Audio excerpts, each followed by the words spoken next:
break here for Zeta finishing on this push. Proper swapping over, goes out for the Venture. Transcendent's going to be coming out as Fielder gets taken low. Rushes forward, keeps them alive. 3.87 meters left to go with a minute remaining as the Terra Surge gets pulled out here from Bernard. Lane for the kill, it's going to be Fielder taken down immediately as the ult does expire. Captive Sun going to be set down. Viol2t, however, going to be taken out. This team fight, which featured 3 support ultimates, did not include a single rally. Moreover, neither team is even playing Brigitte, the most dominant pick with Juno. But why are the best teams in the world not on the best comp? This video will examine King's Row of Falcons vs Zeta division, where we see just how chaotic the meta can get when you throw in just 1 or 2 strange picks, shown by Viol2t on Illari. This will probably be one of the best games of King's Row you ever see, so stay tuned to see Fielder and Viol2t, along with the rest of their teams, flex their swapping muscles, and demonstrate not only how you can play more than just Brig with the Juno, but that every person in the lobby gets affected by these small changes to a composition.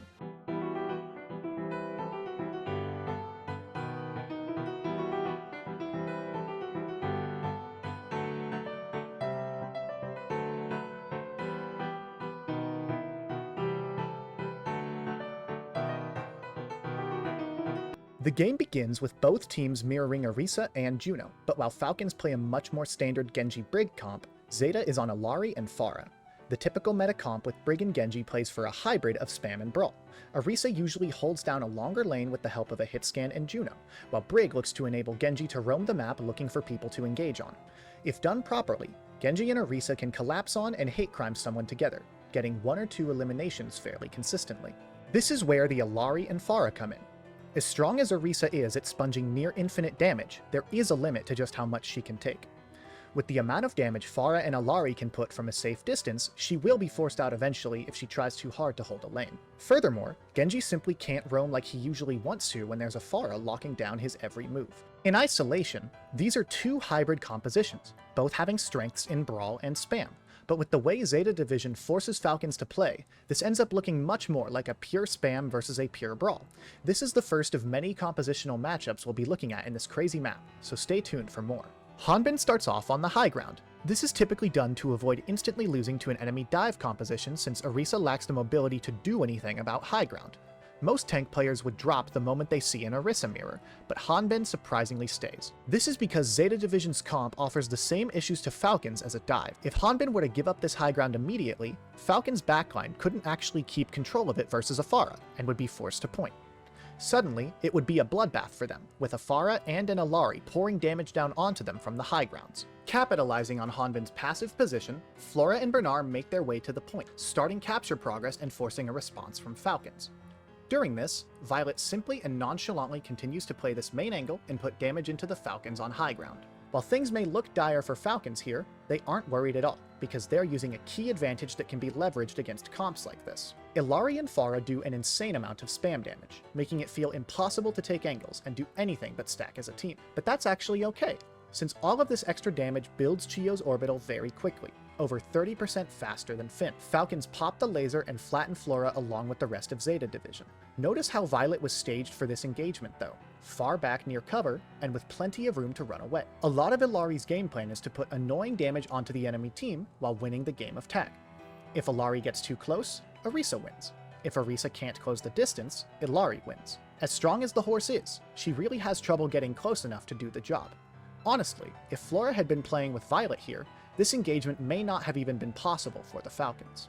As I said before, there is an advantage in ultimate economy for the Falcons since Pharah and Illari do so much damage that Chio can charge their ultimate way faster than Finn. But it's not that black and white since the flip side is also true. While last fight, Falcons had an advantage with the Juno ultimate, and this fight, Pelican and Viol2t are outpacing their counterparts in ult charge. Abusing this, Viol2t moves quickly with the Captive Sun, swinging around statue for it. For those wondering why Viol2t didn't shoot the sun almost immediately, understand that Illari's ultimate is not consistent and could easily hit nobody, or just a tank who has no issue sustaining it. Until Viol2t actually fires it though, it's unknown how many people they will hit, so it's much scarier for Viol2t to hold it and threaten to hit many, rather than fire it and potentially hit nobody.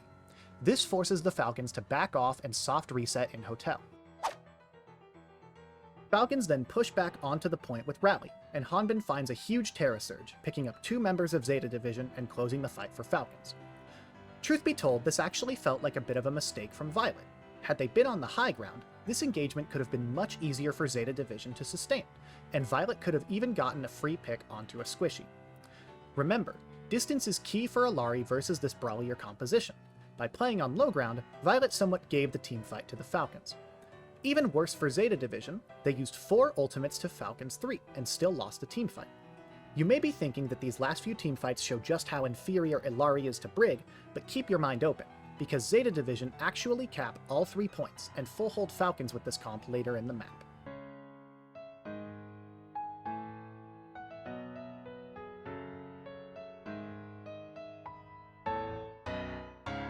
On to the next fight, if you can really call it that. Pelican manages to get an opening pick onto Stalker while coming back from spawn. This puts Falcons into a bit of a panic. Normally, the best play is to just give up space while you wait for your 5th member to return. But with Zeta Division having gotten 2 ticks already, Hanbin has to try to slow them down. To do this, Hanbin stands in statue, hoping to use cooldowns to stop Zeta from taking point control. This ends up spelling disaster for Falcons though, because Pelican recognizes just how far Hanbin is from their backline, and using Pharah's movement cooldowns, explodes onto Falcon's supports, securing 2 kills and the point with Barrage. Stalker out of the fray, a lot of damage eliminated. As there's the drop down, the barrage going to be coming through, and it seems like Deflect not available here to try to keep him alive. Viol2t find the final snipe to go ahead. This is a good time to explain another interesting aspect of these compositions. This entire time, Viol2t seems to be breaking one of the golden rules of Illari. Illari is well known for her ability to take off angles and put lots of pressure on the enemy team, sustaining whatever poke she takes back with her pylon. So why is Viol2t playing main? Why have we seen 3 teamfights in a row without an off angle? That's actually a pretty simple answer. It all comes down to composition. This matchup has Zeta aiming to stop Falcons from even trying to go aggressive.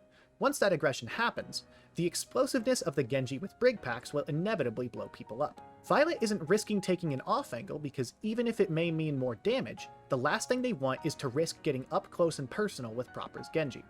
To add to this, while Bernard isn't going to be taking quite as much frontline damage as Hanbin, there is still quite a bit going into them, so playing nearby allows for Viol2t to use Illari's right-click and pylon to keep Bernard up, charging their ultimate and preserving Orisa's defensive cooldowns. On to second point, we see the first of many swaps, with Pelican onto the Mei. This also pairs well with the Illari, since just like Pharah, Mei can put on a lot of frontline damage to Hanbin, while aiming to slow down whatever Proper wants to do. More so, this can be done without the obscene ult charge advantage that Falcons would have if Pelican were still on Pharah. Viol2t continues to play for the win condition of Illari in this matchup, doing nothing overly complex in simply poking from this main angle.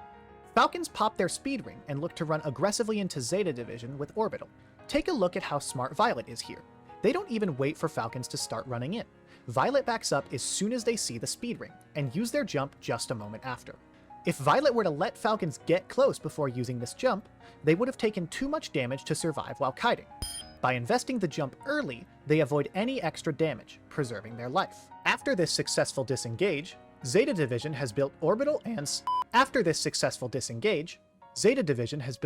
and Sun, so they're happy to run back in. Pelican managed to get a pick on Proper during this walk-up, so Zeta opt to win this fight without any ultimates. Something of note, during this fight, Stalker goes for a flank. Because Viol2t is on the Illari, there's no issue with them challenging the Cassidy to a duel at this distance, which could not be done on Brig. With the help of this small decision, not only do Zeta win this teamfight, they manage to do it without anyone getting picked off late by Florida flank, meaning a complete victory for Zeta Division this teamfight. No ults needed and a clean fight win. Stalker swaps over to the Tracer, hoping to further raise the tempo into this Juno Illari backline, trying to get control of the game. Hanbin tries to run in hard with Terra Surge, but once more showing amazing awareness of the position, Viol2t backs away into this wide alleyway. This works better than backing up to the main angle because Viol2t saw Stalker take that flank pre-fight, and also because it allows the Illari to maintain this LOS down the lane Falcons is playing. This means that Viol2t can pop the Captive Sun immediately after Hanbin's ult, securing enough space to eliminate Hanbin and capture the second point. It is at this point that Fielder swaps off of Brig over to Zen. What? Perhaps my comedic overreaction is a little bit unwarranted here though. While Brig certainly is the better pick, Zen is not a bad character to play here at all. But the question remains why? If these are 2 of the best players in the world, why aren't they playing the best comp? Is Viol2t using Illari as a bit of a counterpick to the Brig? Is Fielder counter-swapping Zen to get Viol2t off of the Illari? A mistake I made with my Genji video was leaving the line between outplaying and countering unclear. Illari doesn't counter Brig, and Genji doesn't counter Mei. But any hero, especially if you're particularly good at them, or they work well with the comp that you're running, can be used to change playstyles in a way that's favorable to you. Brig is most certainly better than Illari, but to make that happen, Falcons would need to have much stronger engagements than they've been showing on the second point. That adaptation might take too much time for Falcons to stand a chance at winning this map, so Fielder makes the swap. Put simply, Zeta Division is not winning because Illari is better than Brig. Zeta Division is winning because Zeta Division is playing a better Juno Illari than Falcons is playing a Juno Brig. It's kind of like how no DPS can realistically beat Widowmaker in a duel since she one-shots all of them, but expecting a human to have that perfect of aim is unreasonable, so Widows will often swap if they're unable to get the value into a Tracer or Sombra. That's all well and good, but why is Fielder on Zen? A hero known for being terrible outside of the rare Sigma and Ball compositions, despite playing a Brawl. Well, this third point is a very front-to-back point. There's not a lot of off angles for an Illari to be taking, and while Violet has more or less been playing the same lane as the rest of their team and shooting at Hanbin all game, Zenyatta does this specific job better, particularly because he can use Discord Orb's damage bonus on Bernard, stopping the tank's aggression altogether. Moreover, Falcons are still on the Genji, who can make good use of the Harmony Orb. Hanbin shoves themselves into the side room in order to safely contest point while Falcons get over to the teamfight. Violet is pressuring from the main angle once more, while Fielder swings to the small high ground right behind Hanbin. With their team being set up, Hanbin pushes aggressively with Orbital and Speed Ring, running into Zeta Division. Once more, Violet responds with an absolutely impeccable kite. Excluding the first two teamfights, Falcons just can't seem to catch Zeta Division with any of their engagements. As Zeta Division walk back up for a re-engage, Falcons hit the gas once more, with Proper pulling out the blade and trying to put the pain onto Zeta's backline. Unfortunately, just like me when I tried to flirt with that hot goth girl in 7th grade, Proper is promptly shut down and has all of their confidence removed, swapping over to Pharah for the remainder of the round. It's not the end of the teamfight for Falcons though, because Stalker manages to find a pick onto Pelican when Zeta Division walk up to punish, but something even better is brewing. Fielder takes advantage of a blind spot. Essentially they swing what should be an obvious and very punishable angle, but at a very not obvious time. Zeta Division has already set up on this lane and is staring down the Falcons' front line. They aren't looking down the usual line that someone would need to be in order to see this flank coming. Fielder charges the 5-orb before peeking, and immediately sends Violet to whatever dimension my socks go to when I put them in the dryer and half of them disappear. Flora attempts to challenge it after, but is also taken out by the Silent Killer. For the next fight, Flora swaps over to the Widow, who acts as a strong counter to Zen's game plan. Zen wants to sit on a main angle and never be moved from there, but Widow forces him to respect a lane due to fear of the one-shot. Unfortunately, Fielder did not read this in the company email, and is promptly picked off. After Violet looks at a wall for a few seconds, Zeta Division push in hard with Orbital, winning the teamfight. It's now crunch time for Team Falcons, who run out of spawn with Transcendence, followed by Orbital to sustain on the point. Even though Zeta Division invests Sun, Terra Surge, and Barrage, the sustain is simply too much, and they can't secure eliminations while Stalker's Bob and Hanbin's Terra Surge clean up Zeta Division. Going to the final teamfight of this round, Hanbin starts in the side room once more, with Bernard going to challenge. This position aims to waste Zeta's time and potentially create a mistake that Proper can capitalize on as Widowmaker, and force a mistake it does. Remember how I said earlier that Violet can't be too aggressive with angles into the Genji? Well, they step over the line, using their left shift to take an off angle on Hanbin, where Stalker swiftly reminds them of their mistake and sends them back to spawn. Sadly, this doesn't give Falcons the huge advantage they had hoped for, since with how far back Fielder is, Hanbin has majorly overstepped and gets traded off. Florida then gets a pick onto Stalker. The fight goes on, and Zeta Division managed to cap all 3 points on an off-meta composition. All the targets are getting picked apart by the rest of the squad. Pelicans going absolutely ape on him with this Tracer. 2 kills found on the back end. There's the cleanup, and there's the push to the end. Zeta Division. As we can see, when played properly, just 1 or 2 strange hero picks can mean a lot for how each team swaps things around. Moreover, we got to see why Zen and Illari can work really well, even into the more dominant Brigitte. Now, if you were throwing up your pitchforks and torches over the last round's compositions, these ones are sure to take you to another planet. Falcons once more try to roll out on a meta comp, while Zeta Division roll out on this. Alright, what's going on? This comp continues to play around the Illari, aiming to stall any advance that the Falcons try to make. Pelican can pretty much hold the hotel position with no help needed, and Bernard can switch between fighting on the high and low grounds with no difficulty. Finally, the Illari and Cassidy picks act as a deterrent for the Orisa, putting lots of damage into her and stopping her advance. In essence, this composition isn't too dissimilar from the one Zeta Division rolled out on for their attack, aiming to stop Falcon's ability to take any angles while trying to disengage from any engagements where Falcons are stacked. Falcons go for a tricky play here, stacking and rotating their team over to the high grounds, but leaving Stalker alone main on the Cassidy. The point of this play is likely to bait Zeta Division to flip the map through Hotel and have Stalker ready to catch this, netting a pick or two onto the backline. With Pelican sitting in Hotel though, this gets scouted, and Bernard looks to force out the Cassidy. While this is successful, there seems to be some confusion on the side of Zeta Division's backline as to where to rotate. Falcons engage catching Finn.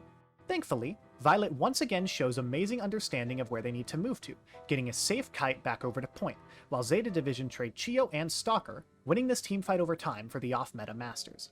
Hanbin swaps over to the D.Va, aiming to be more flexible with what space they're attacking in the fight. Before this fight, we can take a look and see something that we weren't able to see last round with the Pharah in play. With Pharah, there was such an excess of spam damage that Chio was able to build ult faster than anyone on the field.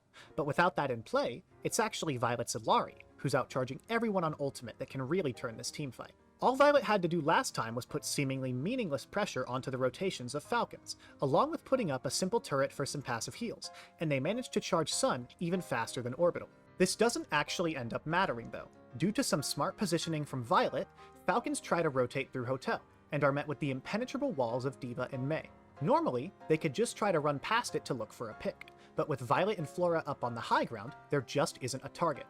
Stalker gets punished for trying to force the aggression, and Fielder gets picked on their rotation out. Falcons reset with no ultimates used on either side. Due to even more swaps from Falcons, this next teamfight looks to be unlosable for Zeta Division, with an ultimate advantage of 5-3. As Falcons start to set up, Viol2t goes for an extremely early rotate off of the high ground, down to Hotel with their teammates. It's at this point where Falcons make a critical mistake, but Viol2t makes an unfortunate error as well. Falcons try to engage Zeta Division near Hotel with Orbital Ray, but Falcons have shown their hand far too early. With Hanbin behind on the high grounds, and both of Falcon's support near the point, it was obvious that they intended to take a teamfight in this space. This means that by the time Falcons got here, Zeta was already on the other side of Hotel, and Viol2t goes to use Sun on Stalker's Widowmaker. Viol2t fails the skill check in this duel, getting brought very low by Stalker and fully ended by Proper. This leads to both supports on the side of Zeta Division getting picked off, and likely due to the extreme dive pressure provided by D.Va and Genji, Viol2t finally swaps to Brig, the meta pick. The final thing I will mention is how well Zeta Division played for time this fight, greeting to demech Hanbin before completely disengaging, and then stalling point touches with Hanbin's defense matrix and Pelican's Blizzard. This allows for both of their supports to return, leading to Zeta Division winning the teamfight without giving a single tick. While I'd love to keep analyzing this VOD, there's not actually much left. Zeta Division take one more teamfight while mirroring the Brig Juno, and successfully full hold Falcon. It's only one teamfight, and I'm certain that you've already seen enough Juno Brig analyses, so we're stopping here.